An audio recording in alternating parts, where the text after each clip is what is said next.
So you probably think you have pretty good handle on what you're spending every month, right? Oh, everyone thinks they do. Right. Like you look at your phone, you see maybe Spotify, maybe a streaming service or a gaming pass. Yeah, the usual stuff. Exactly.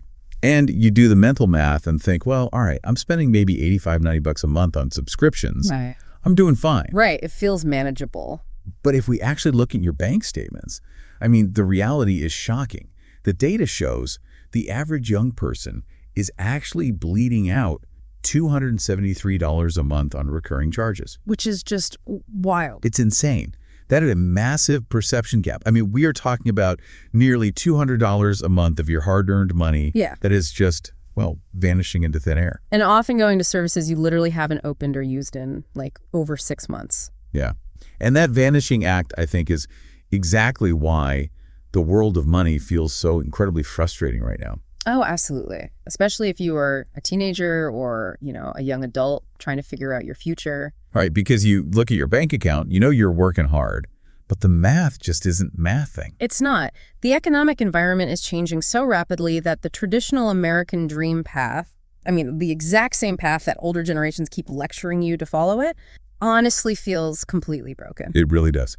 I mean, if you are a teen today stepping out into the world, you are facing the absolute highest housing and living costs in recent history. Yeah, it can absolutely feel like you are set up to fail. Totally. But, and this is crucial, there is a massive secret hidden in all of this. If you can understand how your own brain works, and specifically how the modern digital economy is, like, perfectly engineered by behavioral psychologists to trick your brain. To literally hack you. Exactly, to hack you. That knowledge can literally be the difference between surviving paycheck to paycheck for the rest of your life or, you know, building massive multi-million-dollar wealth. Which is exactly what we are going to unpack today. That is our entire mission for this deep dive. Yes, it is. We have gathered a massive stack of sources. I mean, from behavioral economic research to major financial surveys to adolescent brain biology. All the good stuff. All of it. And we are going to distill all of it into a custom blueprint. This is designed specifically for young adults to master their money, navigate these hidden economic traps, and quite literally buy their future freedom. I love that phrase, buying your future freedom. Right. But hold on, before we get into all the hacks and the strategies, I have to look at this from the perspective of someone graduating high school right now. Okay, lay it on me. If the game is rigged, yeah. I mean, if housing is astronomical, inflation is wild, and every app on my phone is literally designed to drain my wallet, why even play? Yeah. Like, why not just give up and spend what I have to enjoy today? It is a completely valid question. And honestly, it is the exact psychological response we are seeing across the country right now. I bet. But the reason you don't give up is because the rules of wealth haven't disappeared. They've just changed. Right. The people who are getting crushed right now are the ones playing by the 1990s rulebook in a 2026 economy. Oh, that makes so much sense. Yeah. And mastering the new rules gives you an incredible unfair advantage because most people your age, and frankly, most adults too, are totally blind to how these systems work. They just don't see the matrix. Exactly. If you can understand the underlying biology of your own spending urges and learn how to play aggressive offense with your income, you don't just survive this new economy. They dominate it. You can absolutely dominate it. You can build a fortress around your money. All right. Well, I'm intrigued. But to fix our money habits, we can't just look at budgeting apps, right? No. Definitely not. We have to start by looking at the actual, undeniable economic environment we are operating in right now. Because I hear so much conflicting information. Oh, it's everywhere. On one hand, you have the data from Operation H8 and Bank of America painting a really intense, borderline grim picture of Generation Z finances. It is grim. Like, over 70% of Gen Z and millennials say that survival spending is just their normal baseline right now. Yeah, they aren't saving for vacations. They are literally just trying to exist. Exactly. Wealth feels like this abstract concept that is completely out of reach. Nearly half of them cite the high cost of living as the #1 barrier to ever achieving financial success. And we really have to validate that feeling because it isn't just a feeling, it is a mathematical reality. Yeah. The heaviest weight pulling everyone down, the absolute anchor around the neck of young people today is housing. Oh man, housing is just brutal. The numbers we are seeing are staggering. 17% of older teens and young adults now spend more than half of their entire paycheck on housing. Oh wait, half? More than half. And we need to look at the trend line to understand the panic here. Just 2 years ago, in 2024, that number was at 10%. Okay, let's actually visualize that for a second. Imagine you are 19, you're working a job, and your take-home pay for the month is, let's say, $2,000. Okay, pretty standard. Before you buy groceries, before you put gas in your car, before you pay for your phone or your insurance, more than $1,000 is just gone, vanished into rent. Exactly. And when 50% of your income vanishes just so you can have a roof over your head, you are operating with virtually zero margin for error in your life. Right, there's no safety net. None. One flat tire, one unexpected medical bill, and you are in the red. Yeah. You can't save aggressively, you don't have discretionary income to invest, and that immense baseline pressure drags down every single other financial decision you try to make. It's just exhausting. It really is. It creates a constant low-level state of financial anxiety. Which makes the narrative we constantly hear from older generations so incredibly frustrating. Oh, I know exactly where you're going with this. You know the one? The classic avocado toast myth. Yes, the avocado toast. It's this pervasive stereotype where older folks look at young people struggling to afford houses and say, well, it's your own fault. Right, you're buying $28 lunches. Exactly. You're getting fancy iced coffees every day. You're buying too many sneakers. If you just stopped eating avocado toast, you'd have a mortgage. It's absurd. I see this argument everywhere, but looking at our sources, the data completely destroys that narrative, doesn't it? It doesn't just destroy it. I mean, it proves that the narrative is mathematically illiterate. Mathematically illiterate. I love that. Well, it is. We have to look at the macroeconomic reality, specifically inflation and the purchasing power of the U.S. dollar. Right. The older generations are judging today's economy using the measuring stick of the 1970s and 1980s. But the dollar has lost 30% of its value just since the COVID pandemic. 30% in just a few years. Yes. Let that sink in. Your money buys nearly a third less than it did just a handful of years ago. And if we stretch that timeline back to when the baby boomer generation were teenagers. Oh, it gets worse. If you compare the purchasing power of the dollar today to when boomers were coming of age and buying their first homes, the dollar has lost 88% of its value. 88%. Yeah. So it's basically worthless in comparison. Practically. So when a boomer teenager worked a minimum wage summer job, that money had immense weight. It could literally pay for college tuition or a down payment on a house. Which is unimaginable now. Completely. Today, a young person isn't failing to buy a house because they bought a sandwich. They are struggling because the foundational math of the economy has radically shifted beneath their feet. The whole game board changed. Exactly. The ratio of median income to median home prices has exploded. It is practically a different currency at this point. So the avocado toast argument is basically economic gaslighting. It is. It totally places a systemic macroeconomic failure onto the personal spending habits of teenagers. But here's where the story takes a turn that I really wasn't expecting. Yeah. Amidst all this heavy, honestly depressing economic news, the sources point to some genuinely surprising good news about how teenagers are responding. Yes, the resilience is amazing. You would think, based on everything we just talked about, that Gen Z would just be financially paralyzed or like entirely dependent on their parents. Right. Just totally giving up.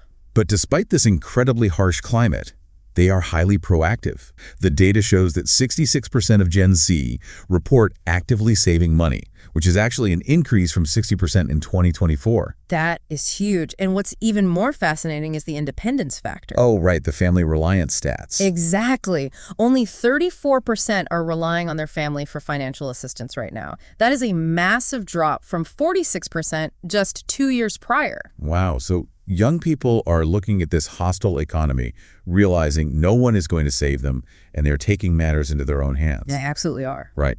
And we also see that the average teen is still actively participating in the economy. They're spending about $2,361 annually. Yes, mostly on discretionary stuff. Yeah, our sources show a huge chunk of that goes to footwear, apparel, and food. For instance, Nike holds a massive 57% mindshare for footwear among teens. Which is wild brand dominant. Totally wild. So they are earning, they are saving more, they're relying on parents less, but they are still buying the things they care about. Right? But this creates a massive contradiction in my head. What do you mean? Well, if teens are actually doing a pretty good job, if they're saving more and becoming more independent, why do the surveys also show that everyone feels so constantly overwhelmingly stressed out about money? Because you're identifying the core paradox of being a teenager in the modern economy. Okay, unpack that. The stress isn't just coming from the math of rent or inflation. The deepest stress comes from an internal, invisible mismatch between our long-term financial goals and our fundamental human biology. Wait, biology. We're bringing biology into personal finance. Oh, heavily. To truly understand why young people feel out of control with their money, even when they actively want to save, we have to stop looking at bank accounts and start looking inside the adolescent brain. Okay, we are moving from economics to neuroscience. I'm into it. It's the only way it makes sense. So what exactly is happening in a teenager's head when they walk into a mall or open up an online store? Well, during the teenage years, the brain isn't just growing, it is going through a massive structural remodel. Like tearing down walls. Exactly. It is essentially a construction zone. And the most active part of that construction zone is a specific area deep in the brain called the striatum. The striatum. Oh. Yes, and the striatum is the absolute center of your brain's reward system. So this is where dopamine comes in, right? Exactly. Dopamine is a neurotransmitter, right? A chemical messenger. But people often misunderstand dopamine. How so? They think it's just the pleasure chemical. Like, I get what I want, I feel pleasure. Right, that's what I thought. It's actually the anticipation and motivation chemical. It's what makes you crave something. Oh, interesting. During adolescence, the striatum becomes hyper-responsive to dopamine. So when a teenager anticipates a reward, like the thrill of a new purchase, or a limited edition sneaker drop, or the social validation of wearing a trending brand. Right, that rush. Yes, their brain is flooded with dopamine in a way that an adult brain simply is not. So when I, as an adult, see a cool pair of shoes, I might think, oh, those are nice. Right, a mild reaction. But when a 16-year-old sees them, their brain is literally screaming at them like, you need this right now. This is the most important thing in the world. Precisely. The chemical rush is fundamentally stronger. It is a massive, intoxicating chemical rush that practically bypasses rational thought entirely. But wait, don't we have a part of the brain that's supposed to stop us from doing stupid things, like the logical brake system? We do. It's called the prefrontal cortex. Okay. This is the area right behind your forehead. It is responsible for impulse control, executive function, complex planning, and most importantly, weighing long-term consequences against short-term desires. So it's the part of the brain that says, hey, maybe we shouldn't buy those shoes because we need to pay for car insurance next week. Exactly. So let me guess. In a teenager, the prefrontal cortex is just out to lunch. It's not out to lunch, it's just not finished being built. Oh, wow. Evolutionary biology is wild. The reward center matures very early in adolescence, but the prefrontal cortex, the logical brake system, is the very last part of the human brain to fully mature. Wait, the absolute last part. The very last. In most people, it isn't completely wired and finished developing until their mid-20s. Okay, so let me try to picture this. Tell me if this works. Go for it. Being a teenager with a debit card is basically like being handed the keys to a sports car. Okay. You've got this massive, souped-up V8 engine that's the hyperactive dopamine reward system just begging you to slam on the gas. Yeah. But when you go to step on the brakes to slow down, you realize someone installed flimsy little bicycle brakes because your prefrontal cortex is still under construction. That is the most perfect analogy you could possibly use. It makes so much sense now. You have a highly tuned engine for seeking rewards and a heavily compromised braking system for stopping impulses. Yeah. And here is where it gets incredibly dark. Oh, boy. Modern companies, retailers, app developers, tech giants, they know this. I know about the bicycle brakes. They don't just know it, they hire behavioral economists to exploit this exact biological gap. No way. Yes, they design an entire digital economy to press the gas pedal while simultaneously disabling whatever bicycle brakes you do have. Wow. Okay, how do they do that practically? Like, what does that look like when I'm just scrolling on my phone? One of the primary weapons they use is a concept from behavioral economics called hyperbolic discounting. Hyperbolic discounting. Yeah, though it's easier to understand if we just call it the now bias. The now bias. Okay, is that like when a store offers a massive discount right now to force you to buy? Not quite. It's not about the price of the item. It's about how your brain values time. Time. How so? Hyperbolic discounting is a cognitive bias where human beings heavily, almost irrationally, prefer smaller payoffs right now over much larger payoffs in the future. Right. The further away a reward is, the more your brain discounts or ignores its true value. Oh, I see. So if I offered you $50 today or $100 a year from now, a rational robot would say, I'll wait a year and double my money. Exactly. But a human teenager says, give me the $50 right now. Yes. Now, apply that to the digital economy. Think about a game like Roblox or Fortnite. Okay. The immediate dopamine hit of a $20 microtransaction to get a new skin or an emote right this second. Yeah, that rush. It feels neurologically far more valuable to a teenager than the abstract idea of a retirement fund 50 years from now. Even though the retirement fund is mathematically way better? Right. The teenager isn't stupid. Their brain is just heavily discounting the future because the striatum is demanding that immediate rush right now.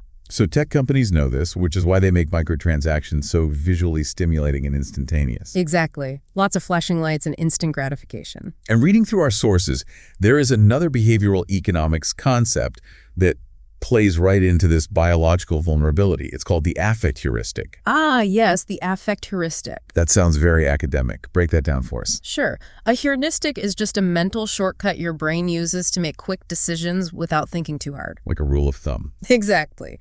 The affect heuristic specifically means that people, and especially teens, rely almost entirely on their current emotions, their affect, to dictate how they perceive risk. Wait, so their feelings become facts? Perfectly said, yes.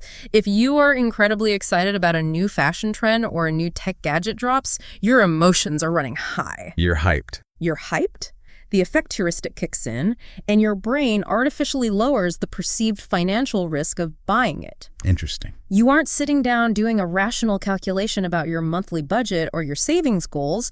Your brain is literally telling you, I feel incredibly good about this item, therefore it is a safe, necessary, and low-risk purchase. The emotion completely overrides the math. Completely. That explains so much about impulse buying. You buy something when you're hyped up, and then 3 days later, the dopamine drops, the emotion fades, and you look at your bank account like, what was I thinking? Exactly. You're thinking with your affect heuristic. Yeah, but here's a question. Is this just a teenager thing? Does the switch just flip when you turn 13? Because our sources point to a really interesting study from Michigan Ross that looked at kids much, much younger. Yes, the Michigan Ross study is fascinating because it proves that our relationship with money forms incredibly early. How early? They looked at kids as young as 5 years old. 5? That's crazy. It is.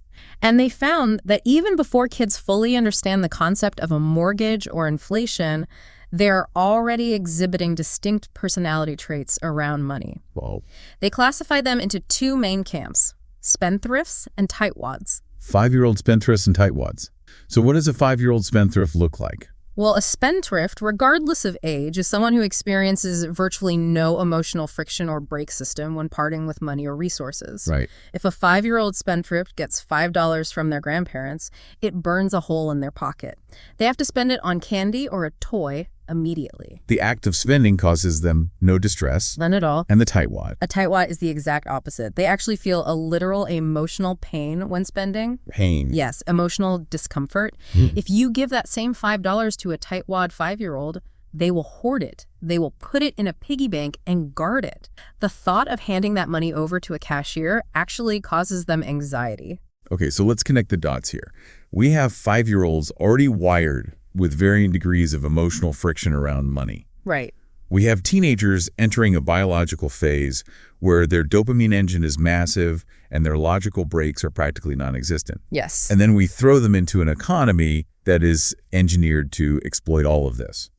Which brings us to the most dangerous trap of all, the removal of friction. This is the big one. I want to talk about Dan O'Reilly and the pain of paying. This is perhaps the most crucial concept for anyone trying to understand their spending habits today. Dan O'Reilly is a brilliant Nobel Prize-winning behavioral economist. Yeah, his stuff is amazing. His core thesis is that human beings are predictably irrational. We don't act like spreadsheets. We act like emotional creatures. Right. And his research deeply explored this concept called the pain of paying. So what exactly is the pain of paying? Is it just being sad that you have less money? It is much more visceral than that. Early found that the act of handing over money activates the same regions in the brain associated with physical pain or disgust. Actual physical pain regions. Yes, but, and this is the key, the intensity of that pain depends entirely on the method of payment.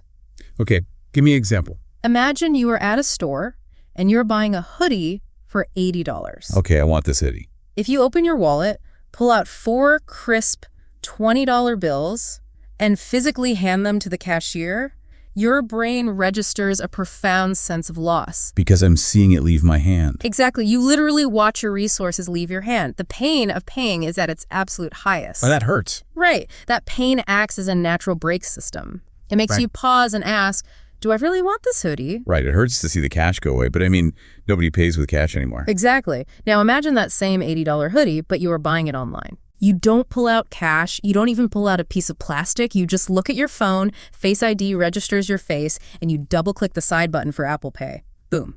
Done. There is zero friction. It's zero friction, and therefore near zero pain of paying. The brain simply does not register the digital double-click as a loss of resources. It feels abstract. It feels like fake money or monopoly money. So let's merge the science here. We just established that a teenager has weak biological brakes to begin with. Right. And now the tech industry has designed a payment system that completely removes the psychological pain of paying. It's a frictionless environment. It is absolute financial leakage. You are putting a driver with no brakes onto an ice rink. An ice rink. Oh man, that's scary. And once you understand this frictionless environment, you start to see the traps everywhere. One of the absolute biggest traps destroying young people's wealth right now is the BNPL snowball. BNPL.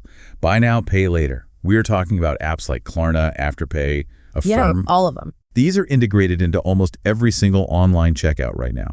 You go to buy a pair of shoes for $120, and right under the price it says, or just 4 easy payments of $30. Right, it looks so tempting. I know so many young people who treat this like a brilliant financial hack. Yeah. They think, why would I spend $120 today when I only have to spend $30? It is not a hack. It is a highly engineered trap. How so? What BNPL does is take the frictionless payment environment and weaponize it by normalizing debt for micro purchases. Debt for micro purchases. Yeah, debt used to be for houses or cars. Now people are going into debt for a t-shirt or a makeup palette. Let me build an analogy here. I was looking at this earlier. Tell me if this works. Okay, let's hear it. Buy it.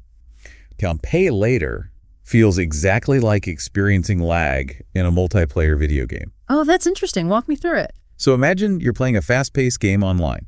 You push the button to make your character run forward, but your internet connection lags. The next day, you log in, and while everyone else is moving forward, your character keeps rubber banding backward to where you were yesterday. Yes, rubber banding. You are stuck paying the penalty for a move you made in the past, and it prevents you from making any new moves today. Wow. That's BNPL. You bought the shoes a month ago, the dopamine hit is completely gone, the shoes are dirty, but today, your bank account is still lagging. It's still taking the hit. Right. It's still rubber banding backwards, draining $30 a week out of your paycheck for a past decision. That is brilliant. It is literal financial lag. And the data shows just how many young people are rubber banding backward right now. Give me the numbers. 44% of Gen Z currently use buy now, pay later services. Almost half. But the terrifying statistic is that 23% of those users have 3 or more active loans going at the exact same time. So they have financial lag from 3 different directions simultaneously. Yes. It entirely cripples your future cash flow. It masks the true cost of items. Right, because you just see the $30. Exactly. Yeah. When you look at an item and think it's only $15 a week, your brain doesn't process that you are effectively mortgaging your income for the next 2 months over a pair of sneakers. You are robbing your future self to satisfy your present self's dopamine craving. Perfectly said. And that ties perfectly back to the very first thing we talked about in the intro, the subscription wealth leak. Oh, yes. We talked about how people think they spend $86, but they actually spend $273. Exactly. Subscriptions are the ultimate frictionless trap. Because you do nothing. You don't even have to double-click a button anymore. You authorize it once, and the company reaches into your bank account every 30 days and takes your money while you are literally sleeping. It's crazy. It is silent attrition. The source data specifically highlighted that people waste an average of $23 a month on subscriptions they do not even use. Now, hold on. I look at my own life, and if someone tells me I'm wasting $23 a month on things I don't use, I'd say they're crazy. Most people would. Like, I have Netflix, I have Spotify, I use those.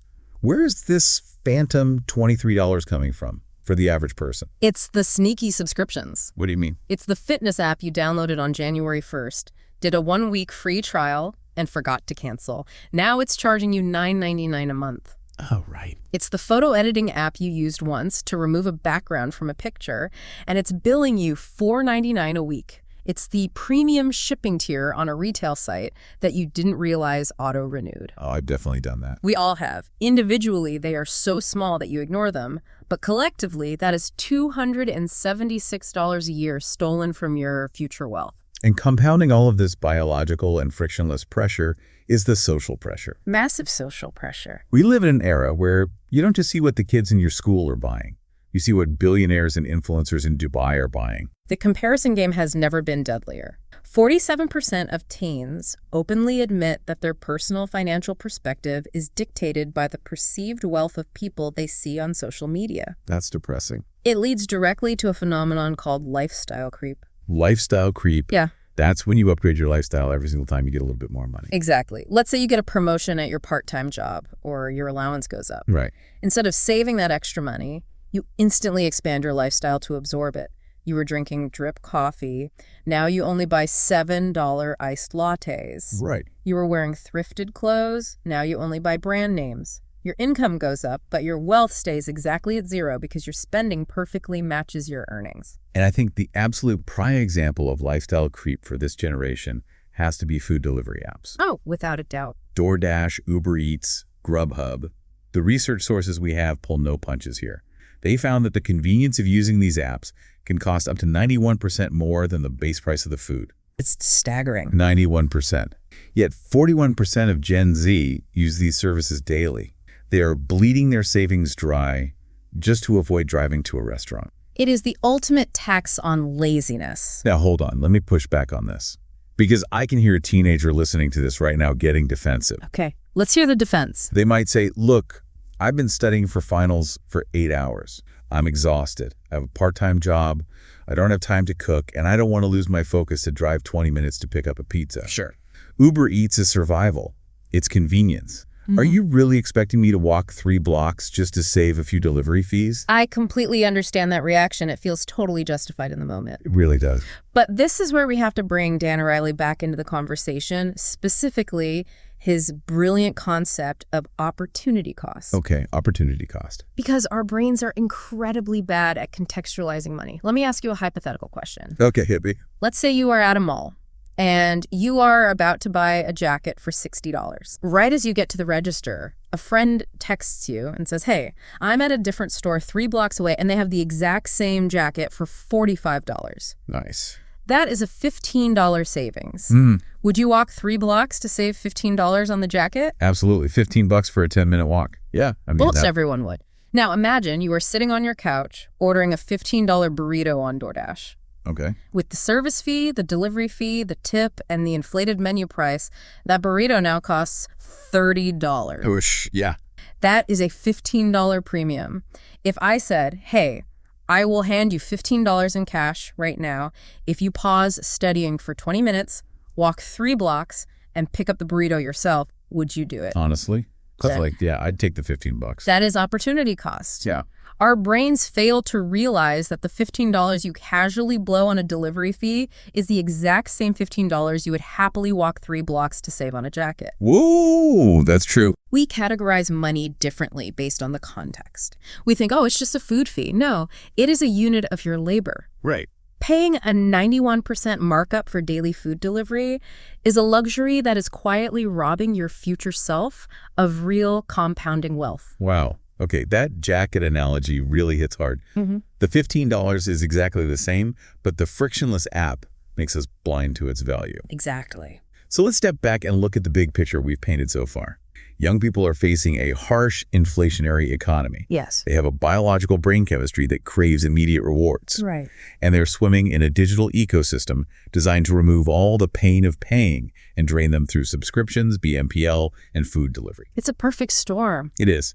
When faced with a world that feels this impossible, how are young people actually responding? Culturally, what are they doing? We are seeing 2 very distinct, almost opposite cultural responses right now. One is deeply harmful and defeatist, and the other is incredibly empowering and revolutionary. Okay, let's start with the dangerous one. It's called doom spending. Doom spending. Even the name sounds bleak. What exactly is that? Doom spending is a fascinating and frankly tragic psychological coping mechanism.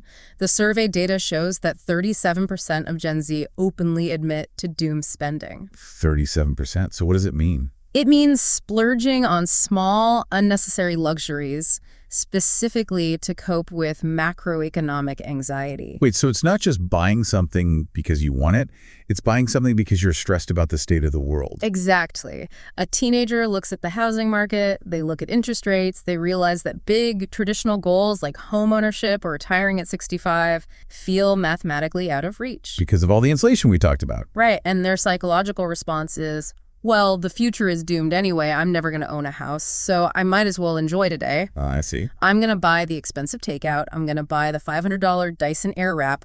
I'm going to drop hundreds of dollars on trendy clothes or collectible Labubu dolls. It's basically financial nihilism. Like, nothing matters, let's just spend it all. It is.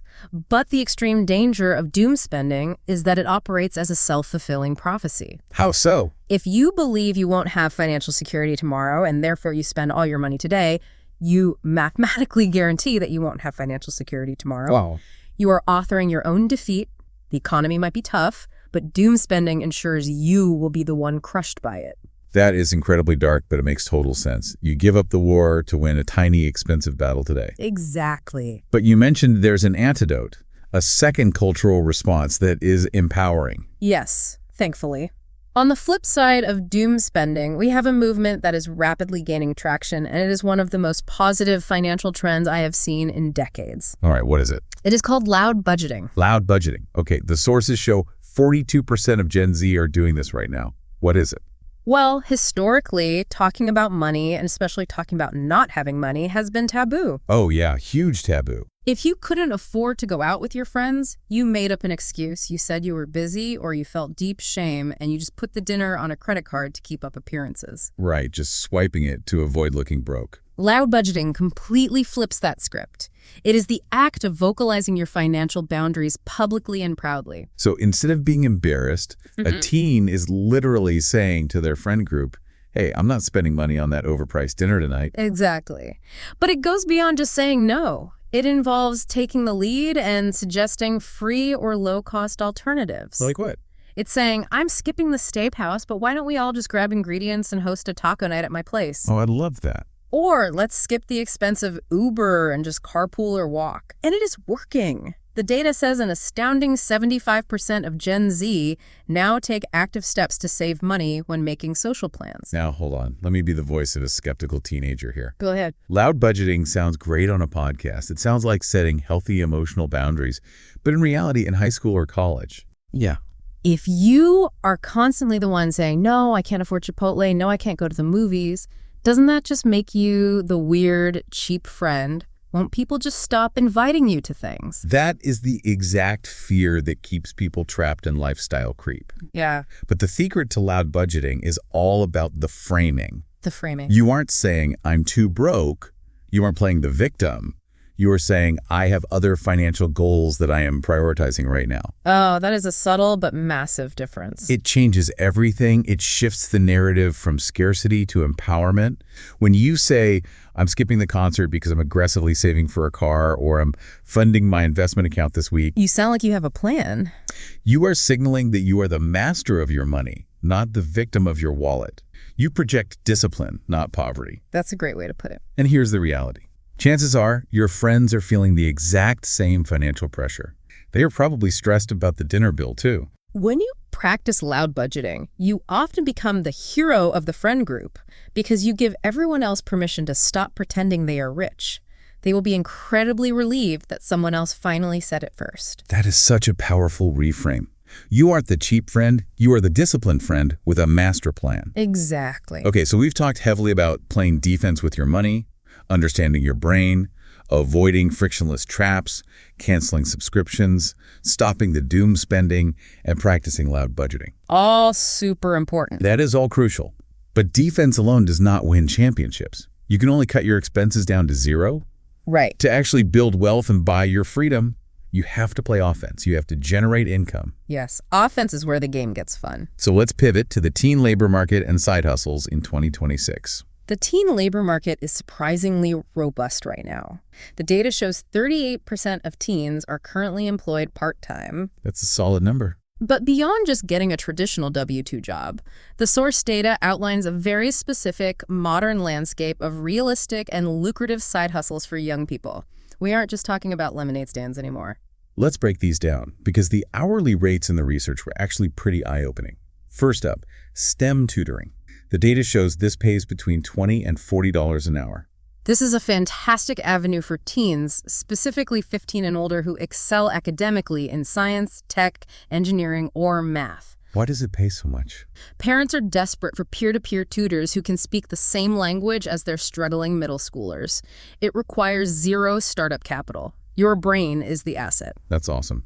Next on the list was graphic design, averaging around $35 an hour. This is brilliant because it serves a dual purpose. Yes, you are making $35 an hour designing logos for local businesses or Twitch overlays for streamers. Right. But more importantly, you are building a professional, monetizable portfolio before you even graduate high school. You are developing a hard, tangible skill that the marketplace values. Now, what if someone listening doesn't know calculus and isn't great at Photoshop?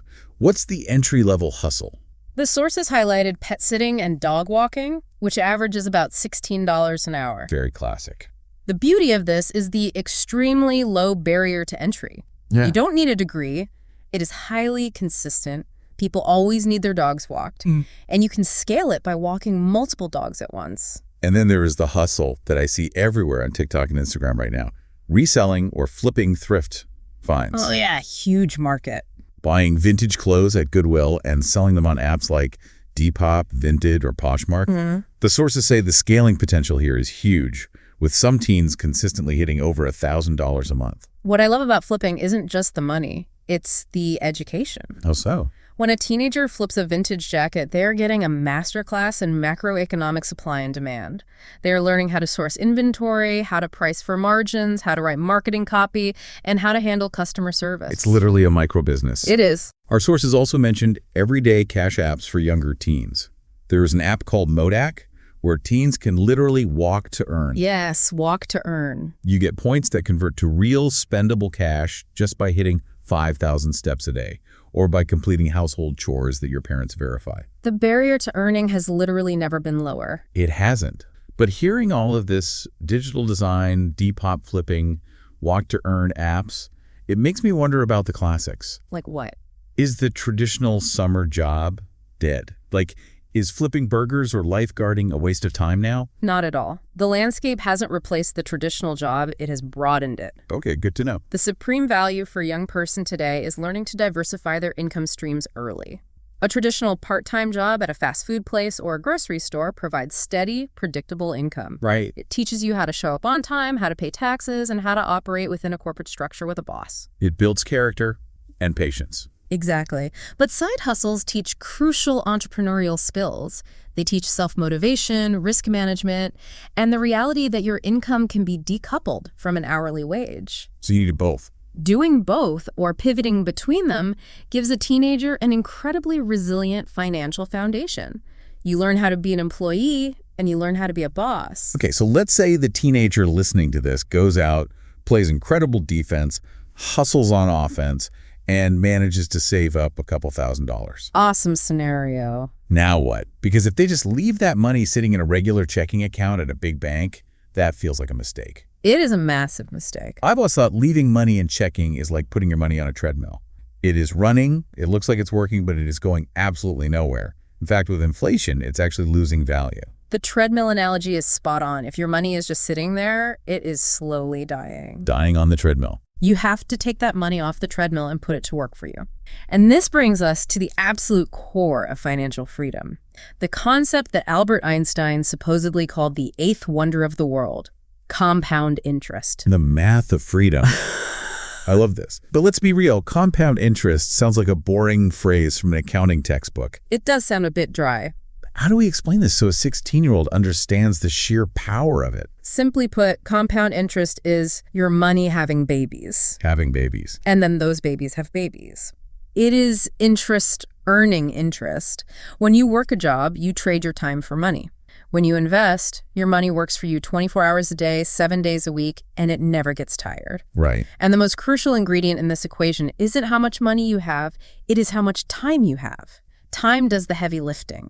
Let's give the listener a mental math trick from the sources. It's called the Rule of 72. How does this work? The Rule of 72 is a quick way to figure out how fast your money will multiply. You take the number 72 and you divide it by your expected annual interest rate or investment return. Okay. The answer tells you exactly how many years it will take for your money to double in size without you adding another dime. Okay, let's do the math. Let's say I invest in an index fund tracking the S&P 500. And historically, let's assume it gives an 8% return over the long haul. A safe assumption. I take 72 divided by 8 and I get 9. Exactly. Your money will double every 9 years. Let's look at the $10,000 example from the data, because this is where the math starts to look like magic. This is my favorite part. Let's say a teenager hustles, saves up, and invests $10,000 at age 18.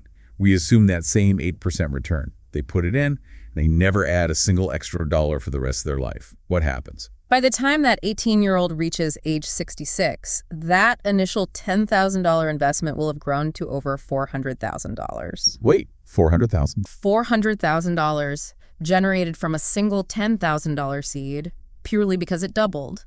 And then the larger amount doubled again and again and again over 48 years. That is insane. But let's be realistic. Very few 18-year-olds have 10 grand sitting around. True. What if a teenager just commits to a small monthly habit?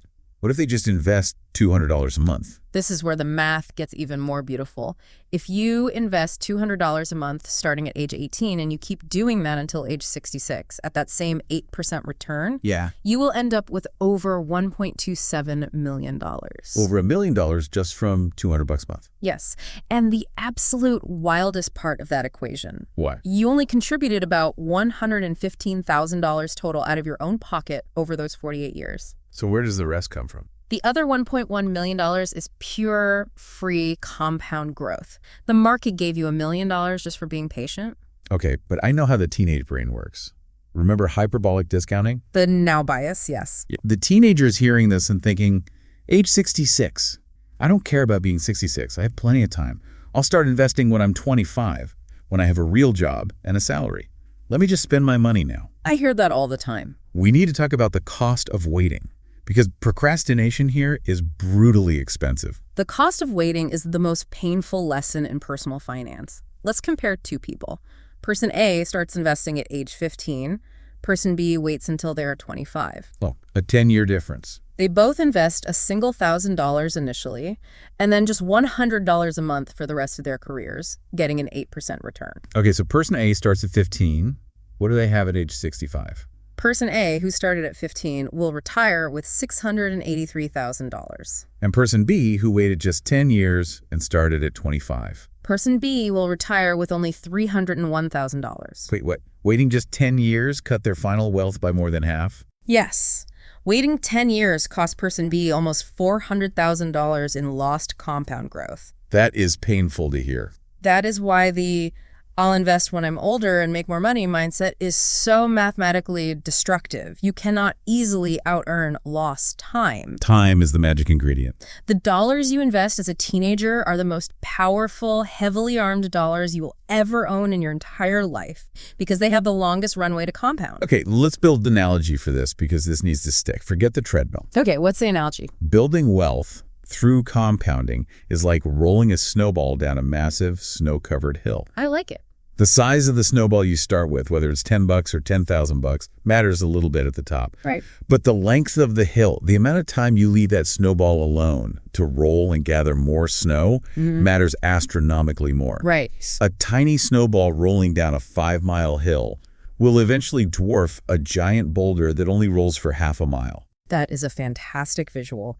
Your teenage years are the absolute top of the highest hill possible, and the absolute best vehicle to roll that snowball and the ultimate wealth-building tool for a young person is a custodial Roth IRA. A custodial Roth IRA. Our sources refer to it as a literal cheat code for young people. It really is a cheat code. Now, I know IRA stands for Individual Retirement Account, but let's ELI5 commit to explain it. Like, I'm 5. Why is this specific account a cheat code? We need to talk about taxes here because I feel like a lot of teens don't even fully understand how taxes hit their paychecks yet.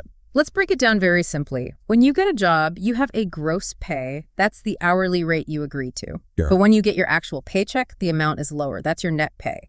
The government took out taxes before you even saw the money. That is called pre-tax. Right, the classic, who is FICA and why is he taking my money? No moment every teen has with their first check. Exactly. Now, a standard investment account will tax you on the money you make.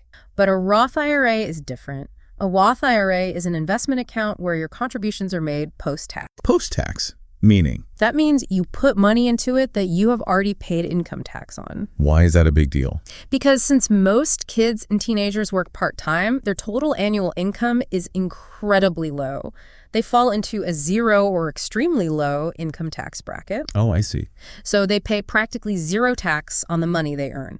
They take that practically untaxed money, put it into the Roth IRA, and here's the magic. Tell me the magic. The money inside that account then grows completely 100% tax-free forever. Wait, so when that $200 a month turns into $1.27 million at retirement, the government doesn't take a cut of the $1 million bucks? Not a single cent. When you withdraw it in retirement, you pay zero taxes on the millions of dollars in compound growth. That's unbelievable. If you tried to do that in a regular brokerage account, the capital gains taxes would be massive. The Roth IRA legally shields your wealth. It is the greatest gift the tax code offers. Okay, but I can hear the teenage pushback right now. There's always pushback. They're saying, this sounds great, but I don't want my money locked up in a vault until I'm 65. What if I want to buy a house in my 20s? What if there's an emergency? Doesn't a retirement account trap my money? That is the single most common myth about the Roth IRA, and it holds so many young people back. So it's not trapped. The Roth IRA actually offers incredible, surprising flexibility because you already paid taxes on the money you put in your contributions. The government allows you to withdraw your original contributions at any time for any reason with absolutely zero penalties. Really? So if I put in $5,000 over 2 years and it grows to $6,000, I can just take my original $5,000 back out if I really need it.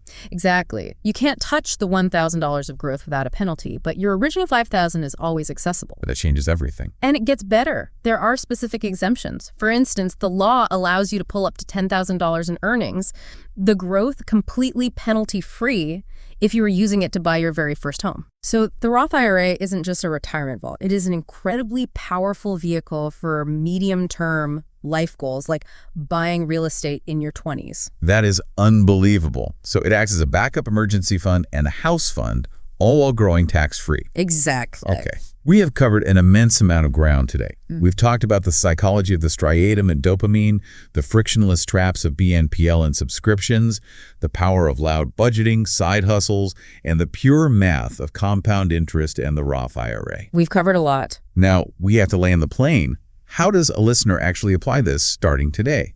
Let's give them a practical, step-by-step blueprint. We are calling this the action plan, the first 365 days. I love making this actionable. Phase 1 is day 1 to day 30. We call this the audit. The audit, okay. You cannot fix what you cannot see. The very first step is to download a reputable budgeting app, link your bank accounts, and brutally audit where your money went over the last 60 days. You have to look the monster in the eye. You do. And the immediate day 1 action item is to audit your subscriptions. Go into the settings on your iPhone or Android, go to your bank statements, and ruthlessly cancel the unused ones. Just chop them all. As the data showed, that is an average of $276 a year you can claw back almost instantly. Boom. Step 1, stop the bleeding. Then we move into phase 2, day 31 to 90. This is the buffer and automation phase. Yes, automation is key. We know from earlier that the teenage prefrontal cortex, the braking system, is weak. So the goal here is to remove willpower from the equation entirely. How do we do that? You do this by opening a high-yield savings account, or a HYSA. These are bank accounts that actually pay you a decent interest rate just for keeping your money there, usually much higher than the big brick-and-mortar banks. And once that HYSA is open, you set up pay yourself first automation. This is the golden rule of personal finance. Pay yourself first. Do not wait until the end of the month to save whatever is left over because there will never be anything left over. It's true. You'll spend it. You set up your bank account so that 20% of any incoming money, whether it is a paycheck from your graphic design side hustle or $50 from your grandma, automatically transfers into that high-yield savings account immediately before you even see it in your checking account. Out of sight, out of mind. Exactly. During this 2-month phase, your singular primary goal is to build a $500 starter emergency fund in that account. Just $500. That buffer is critical. It is your shield. It breaks your reliance on credit cards or those predatory buy now, pay later schemes when a minor, unexpected expense pops up, like a cracked phone screen or a flat tire. Right, so we've stopped the bleeding, we've automated our savings, and we have a $500 shield. Now we enter phase 3, day 91 to 365, the growth and habit building phase. This is the fun part. This is when you finally open that custodial Roth IRA we spent so much time talking about. You need an adult to help open the custodial part, but it is your account. And this is where you implement the adapted 50-30-20 rule. Break that down for us. The 50-30-20 rule is a beautiful, simple framework for allocating your income. 50% of your income goes to essential needs, things like gas, car insurance, or contributing to your family's groceries. Okay, the basics. 30% is yours to spend on lifestyle and fun, going out, buying those sneakers, living your life. You do not have to be a monk. Right. And the final 20% goes to your financial foundation. That 20% gets split. 10% goes to padding your emergency fund, and 10% goes straight into rolling the snowball in your Roth IRA. I love that 30% is dedicated to fun. It removes the guilt. It absolutely does. But what if a listener is still struggling with those high leakage categories? What if they are still doom spending on clothes or hemorrhaging money on food delivery? If you are still falling into the frictionless traps, you have to engineer friction back into your life. You do this through a method called cash stuffing. Cash stuffing, like literally putting cash in an envelope. Yes, literally. You take out physical cash for your problem categories. If you know you overspend on eating out, you take out $60 in cash at the start of the week and put it in a physical envelope labeled food. Okay. When you want a burrito, you have to physically hand over a $20 bill. It brings back Dan Ariely's pain of paying. Oh, that makes sense. It completely short-circuits the digital trap because you watch the envelope empty out. When the envelope is empty, you are done eating out for the week. No tapping, no swiping. That is incredibly practical. And our sources also highly recommend adopting the 48-hour rule for online shopping. This is a brilliant biological hack. It really is. Mandate a strict 48-hour cooling off period for any non-essential purchase over $30. You find the jacket, you put it in the online cart, and then you just close the laptop. You wait 2 days. It's a biological timeout. It gives that massive dopamine spike time to drop, the emotion fades, and it gives your slower prefrontal cortex time to catch up and evaluate the decision rationally. It lets the bicycle brakes start working. Exactly. 9 times out of 10, after 48 hours, you'll look at the cart and say, I don't actually need this. Now, I have to bring up a sensitive but very real pushback. Okay, what is it? What if a teenager wants to do all of this? They want to budget, they want to invest, but their family dynamics make it incredibly hard. That's tough. What if they live in a household where the parents have terrible financial habits, or there is constant stress and arguing about money? How does a teen build wealth when their environment is financially toxic? That is a deeply real challenge, and we see it reflected in the anxiety data constantly. If you are a young person in that situation, you cannot usually change your parents' behavior, and confronting them about their debt will likely just cause conflict. So what do they do? You can use a strategy we call handling the tip. Handling the tip. How does that work? It means taking on small, low-risk financial tasks for the family to build your own muscles without triggering an argument. You say, hey, Mom, I'll calculate the tip and handle the receipt at the restaurant. Yeah. Or, let me manage the budget for this specific grocery run. It gives you hands-on practical experience managing transactions and observing pricing without judging or confronting your parents about their larger financial habits. You are quietly building your own financial literacy in the background. That is incredibly smart. You become the quiet manager of microtransactions. Okay, one last pushback. Let's say a listener takes all this advice. They set up the 50-30-20 rule. They have their envelopes. They are doing great. Awesome. And then on a random Tuesday, they completely blow it. They get stressed. They go on a doom spending bender. They buy a bunch of stuff they don't need, and they empty their checking account. It happens. Is it over? Do they just give up? Absolutely not. Financial fitness is exactly like physical fitness. It is like going to the gym. Consistency and habit are what build muscle over time. Right. If you are on a diet and you eat a whole pizza on a Tuesday, it doesn't instantly ruin your physical health forever. You don't just say, well, I guess I'll eat pizza every day now. That would be bad. And one bad month of spending does not ruin your long-term financial progress. The key is to remove the shame. You recognize the mistake, you look at why the effect heuristic hijacked your brain, you recalibrate your budget, and you just start again the next day. The goal of all of this is progress, not perfection. Progress, not perfection. That is the perfect way to wrap this up. I agree. To briefly recap our massive journey today, to win in this economy, you must first recognize your own brain's biological vulnerabilities, especially that powerful dopamine-driven desire for instant gratification. Yes, watch out for the dopamine. You have to actively build walls to avoid frictionless digital traps like buy now, pay later, and those silent, unused subscriptions. Embrace the social bravery of loud budgeting to set boundaries with your friends. And play offense. Exactly. Play offense by starting a modern side hustle. And finally, let the sheer, undeniable mathematical magic of compound interest and custodial Roth IRAs do the heavy lifting for your future. I want to challenge every single person listening to take one actionable step right now, the second this deep dive ends. Do not wait. Pull out your phone and check your subscriptions, or go to your favorite shopping app and initiate a strict 48-hour pause on that item currently sitting in your cart. Just prove to yourself that you have the brakes. And leave yourself with this powerful framing concept. I want this to sink in deeply. Saving and investing as a teenager is not about restricting your fun today. It's not a punishment. It is not about being boring. It is an act of radical independence.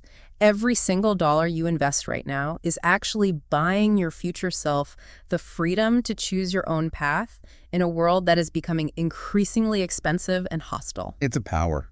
When you put money in that Roth IRA, you aren't just saving money. You are literally buying your freedom. You are buying the ability to quit a toxic job in your 20s, or move to a city you love, or start a business without fear. You are buying your freedom. There is no better way to say it. Thank you so much for spending your time with us on this deep dive.